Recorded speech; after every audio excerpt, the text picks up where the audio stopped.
Vamos lá, já joga aí o vídeo 3, joga o vídeo 3.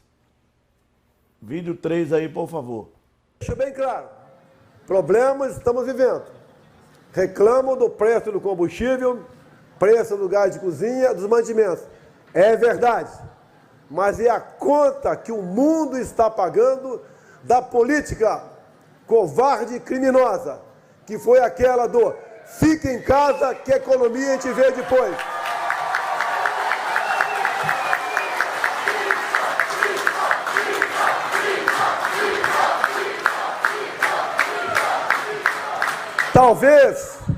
Talvez eu tenha sido o único chefe de Estado do mundo todo que teve a coragem de se insurgir contra essa política do fique em casa, contra os fechamentos, contra lockdown, contra medidas restritivas e atualmente também contra a vacinação obrigatória.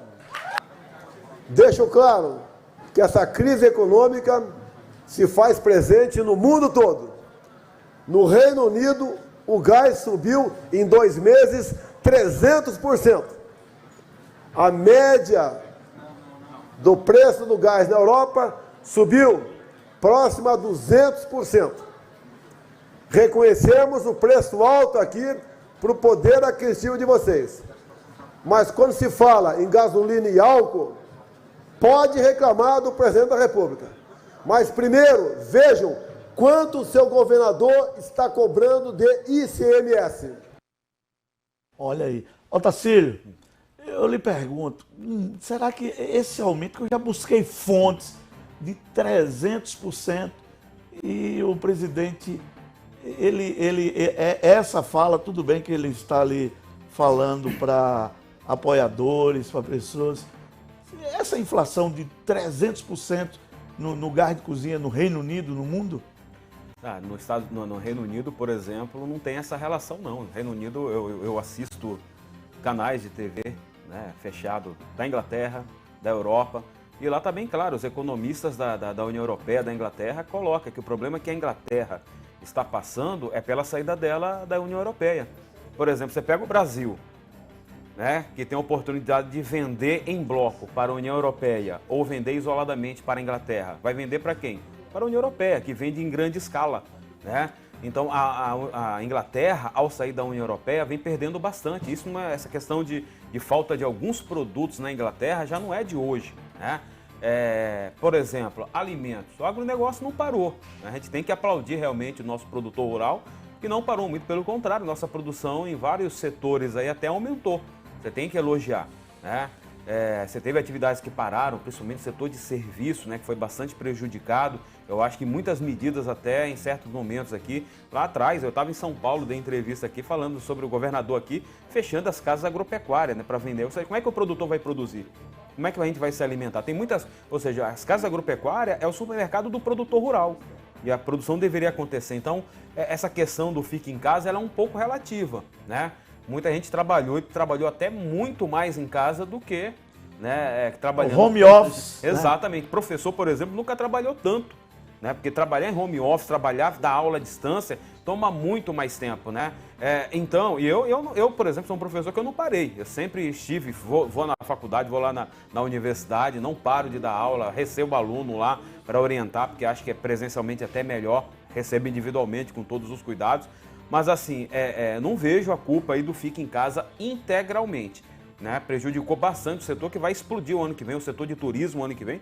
Você pode pegar aí as ações das empresas ligadas ao turismo, essas que estão bombando, né? Porque o turismo no Brasil o ano que vem... Agora, você vai ter mais problema ainda, viu, Zezinho, Moisés aí, quando a atividade realmente voltar ao normal, que é aquilo que o Moisés colocou ali.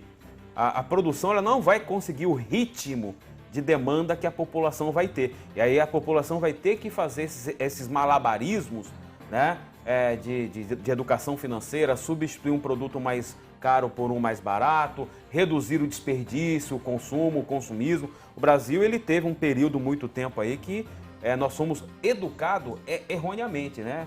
Quando o Lula falava, olha, eu quero ver o povo consumir, quero ver o povo gastar, Beleza, o crédito é bom, tudo isso é interessante, mas tudo isso veio com um ar de facilidade, o crédito é bom, que aí nós temos aí um problema muito grave, de um número muito elevado de pessoas endividadas e pessoas inadimplentes que temos que resolver lá na frente. Olha aí. Márcio, eu te pergunto, Márcio, o que a gente, nesse momento aí que a gente percebe que o mundo diz que é a superinflação no mundo. E aí? Dê sua opinião sobre esses 300%, essa inflação pelo mundo. Esse fenômeno, eu acho que era inesperado pela maioria dos governos. E, assim, durante a pandemia, o auge da pandemia, né, que nós não acabamos ainda, não saímos da pandemia totalmente, mas no auge dela, as cadeias produtivas globais, elas foram muito prejudicadas, né?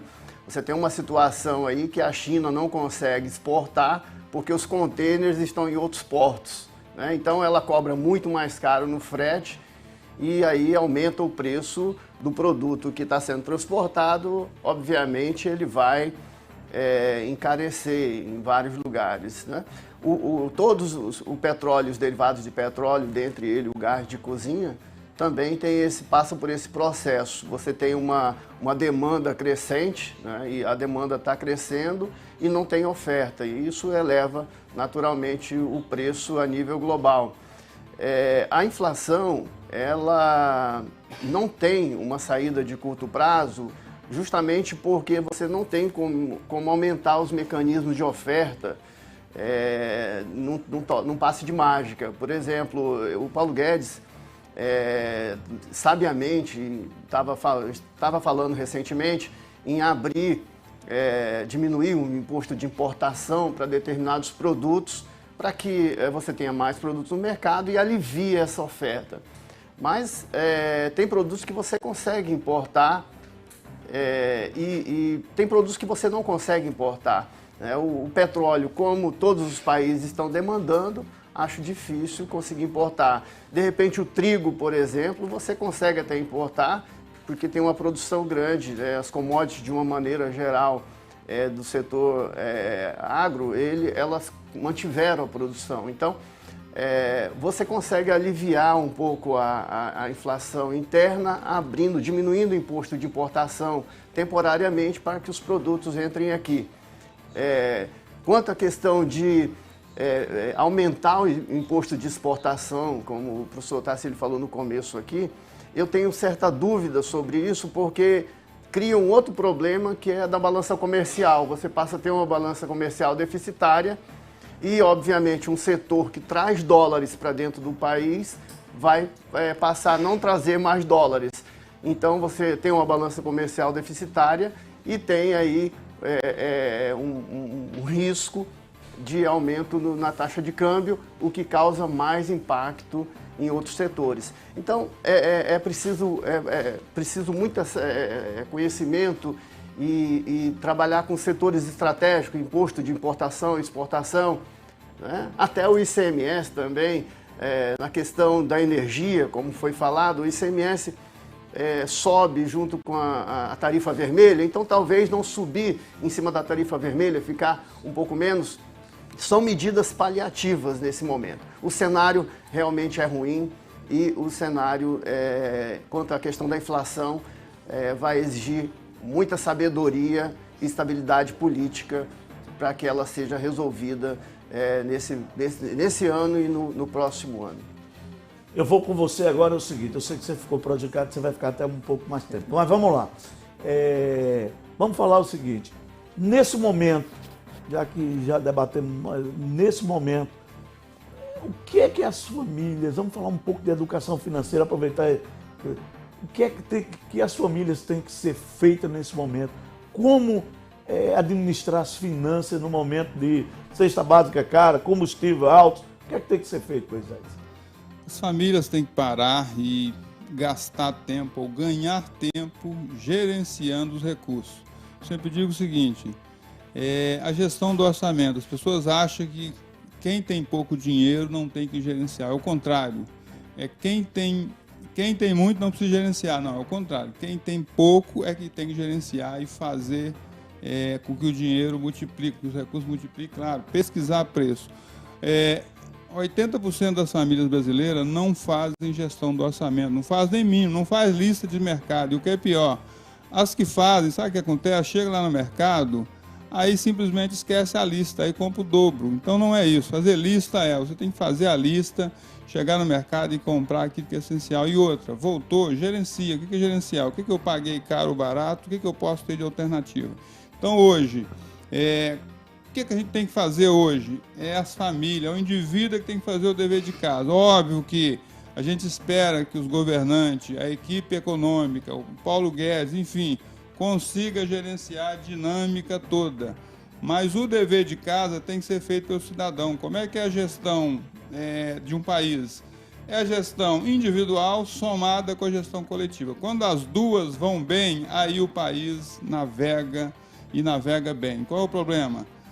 Mais da metade da nossa família não faz gestão. Então a gente tem que voltar para isso, aproveitar o momento. É um momento de escassez? É na escassez que a gente aprende, gente. Eu não conheço nenhum aprendizado que venha sem dor. Nesse momento que falta dinheiro, que a perspectiva é ruim, 300% de inflação, o que eu tenho que fazer? Eu tenho que pegar meus 100, 500 reais e fazer ele multiplicar. Como? Fazer o meu dever de casa, tá? Então é isso que eu acho que tem que aproveitar o momento para quê? Para todas as famílias, todos os indivíduos aprender a gerenciar. E aí, digo mais, gerenciar da maneira correta. Como bem disse o professor Tarsílio, há um tempo atrás, fomos incentivados no viés de que consuma bastante e esqueça o restante, né? Infelizmente, nós passamos aí mais de 10 anos nesse viés. O que é o viés? Se eu pegar aqui a pirâmide aqui, olha só, vou fazer uma segunda pirâmide aqui, vou só inverter ela, vocês vão perceber, está invertida, tá? É essa pirâmide aqui, Nós passamos boa parte do tempo aqui, focando em quê? Consuma bastante, depois você trabalha um pouco, depois estuda, e aí, claro, não se falava em investimento. Qual é o viés correto? É você, na realidade, começar por aqui, começar a preparar a família, educação e consumir o quê? O que sobra. Aí eu venho para o orçamento aqui, que é uma planilha inovadora, onde eu trabalho a questão das receitas, e aqui eu trabalho o que precisa ser feito em matéria de gestão. E a gestão individual e pública, o que é? Doação, sonhos e investimento primeiro. Nós fomos educados exaustivamente a quê? Gaste e o que sobra que você investe. Não, pessoal, é o inverso. É tipo assim, eu pego meu orçamento e digo, vou gastar 60% ou 70%, mas eu vou investir primeiro os 30%. Então eu já peguei o dinheiro lá no banco e digo, esse vai para isso, doação, esse vai para o meu sonho, pago. Nós somos um monte de pessoas aí que tem dinheiro e não é feliz. Por quê? Porque não sabia ali tomar um café. Quanto custa um café? 10 reais, vamos pôr um café bom, excelente, 10 reais, não sabe parar lá, não. Esse eu estou me pagando. Aí fica o quê? Depressivo no trabalho. E depois, investir. O que é investir? Você tem que pegar uma parte do seu dinheiro e, no mínimo, poupar para dizer, bom, agora eu tenho uma reserva aqui, vou investir. E o restante? Aí eu gasto, e aí gasto, e eu gasto com sabedoria. O que é com sabedoria? É o que eu disse, é eu fazer lista de mercado, eu pesquisar preço, eu pesquisar as alternativas. Eu tenho certeza que se cada cidadão fazer esse dever de casa, vai aliviar para a gestão pública e vai dar tempo da gestão pública gerenciar a questão macro. Não adianta a gente ficar achando que o presidente, a equipe econômica tem varinha mágica. Que eu pergunto ao professor Tarsílio, ao Márcio, um especialista na área econômica, não tem varinha mágica. A economia é assim. Se você fizer o dever de casa hoje, sabe qual o resultado vai vir? Daqui a 5, 10 anos. O que nós estamos acontecendo hoje? Não foi feito lá atrás o que era para fazer, juntou com a pandemia que só piorou. E o que a gente pode tirar de lição? É nessa dificuldade, é nesse deserto. Nada a ver com a questão do Moisés, mas é no deserto que a gente aprende como é que se caminha. E claro, daqui a 10 anos a gente vai ver um resultado de um país com outra dinâmica.